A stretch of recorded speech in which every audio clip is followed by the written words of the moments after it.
Ah, LEGO Star Wars. They have given us some fantastic play features over the years.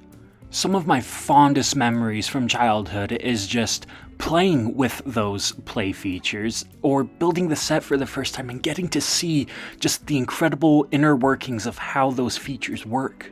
And likewise, some of my most negligible childhood memories come from using some play features exactly one or two times and then just never ever touching them again because they are completely pointless. That last scenario doesn't happen very often because typically the designers are pretty dang good about making sure that every play feature on a set is worth its while. But every once in a while, something makes the cut that makes you scratch your head and say, why the heck is this even included? And so today I have what I think are the three best examples of this phenomenon, and if you own the last set on this list, you probably already know exactly what play feature I'm going to talk about. It's just that bad. And so we will start off with the third most useless play feature that I could think of, and it comes from the 2016 Clone Turbo Tank. The playability on this thing is fantastic. It is covered front to back with tons of play features. The playability on the set is so incredibly dense. It's one of the reasons why this is just one of my favorite sets. It is fantastic. The useless part comes when you take a look at the lookout tower, pun intended. The intended way to raise and lower the lookout tower is via this little yellow knob down here on the inside of the tank. I have had this set since I was 12, and as you can hopefully tell from the sound of my voice, it has been a really long time since I have been 12. Yet despite those years, I could still probably count the number of times I have used this feature with my fingers. And one of those times is the demo for this video. Now, I am definitely not saying that the gear system altogether is useless, just the knob part.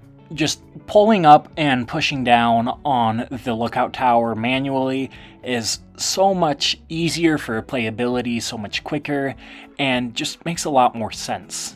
And if I'm making it look difficult right now, it's definitely not. It's just because I'm doing it one-handed. And one-handed, I guess that the knob is easier, but come on, if you're playing around with this as a kid, you're definitely using two hands, right?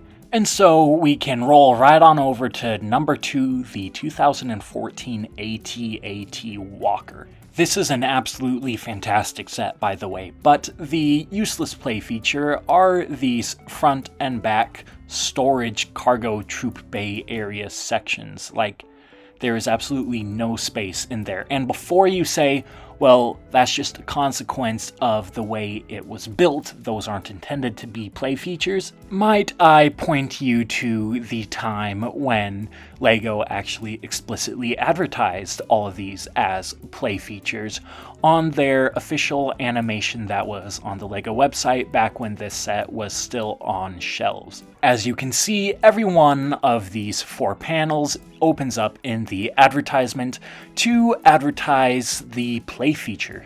I legitimately don't understand why they would have wanted to advertise this as a play feature, since you can barely fit even a single backpackless minifigure in there. Putting literally anything in either one of these spaces would have made the playability on the set 10 times better.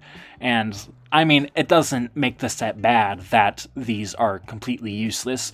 It's just interesting to me that they advertised it as a play feature. They had made excellent usage of this space in previous iterations of the AT-AT, and have made excellent use of this space in iterations of the AT-AT since 2014.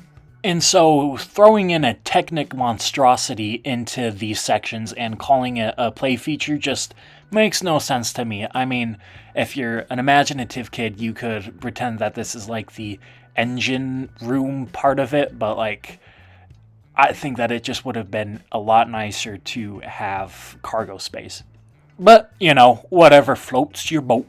Also, quick side note here, I think that they should bring these animations back. Comment down below if you agree. And so that brings us to number 1.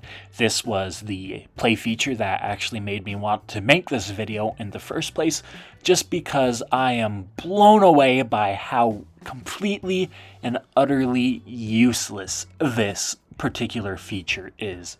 Now, I actually didn't own this set until fairly recently, so I can't really speak to how often I actually used it as a kid, but using my brilliant powers of deduction, I imagine that if I did own this as a kid, I would have used it exactly 0 times. And without further ado, here is this feature. You see that little lever on the bottom? Yeah, that lever right there is intended to turn the cannon on the top. Yeah, you just hold it down there and you turn it side to side. Like, I don't know what kid would have used this when you can just as easily grab the cannon from the top and twist the cannon around from a location that is actually not inconvenient to reach. Maybe I just find this feature useless because I have big adult sausage fingers and so it's harder for me to reach. But what's funny about that theory is that on the back of the box they actually do use the hand of an adult to advertise this play feature. And whoever was used to take this picture was also having trouble reaching the lever on the bottom, and so they actually had to lift the tank up off the ground at an angle so that they could even touch the lever. Now, you can't tell me that that is not funny. But like, seriously, who thought that this was gonna be a useful play feature? Like, this has me convinced that they have to have a play feature quota baked into every set, and the designer on this one was running out of ideas, so he just had to throw a little lever on the bottom. If you at one point in your life ever thought that this was a useful play feature, please tell me in the comments down below so that we as a society can know who needs to be put on a rocket and blasted off into the cold, dark, unforgiving vacuum of the cosmos. Now, please forgive me if you have found this segment of the video to be overly dramatic, but when you make a video with the word useless in the title, you kinda have to dial up the drama a little bit to keep it entertaining, if you know what I mean. And if you don't get what I mean, please tell me in the comments down below so that we as a society can know who to put on a rocket and launch off into the cold, dark, unforgiving vacuum of the cosmos. Sorry, I just worked too hard on that animation to use the joke only once. And if you think that I have used that joke too many times, please tell me in the comments down below so that we as a society... Well, that's all I got for you guys today. I'm glad that you made it this far into the video, and comment down below what you think the most useless play feature ever is. And perhaps you can even leave a like on this video and subscribe. But, you know, no pressure. I just hope that you enjoy the cold, dark, unforgiving vacuum of the cosmos.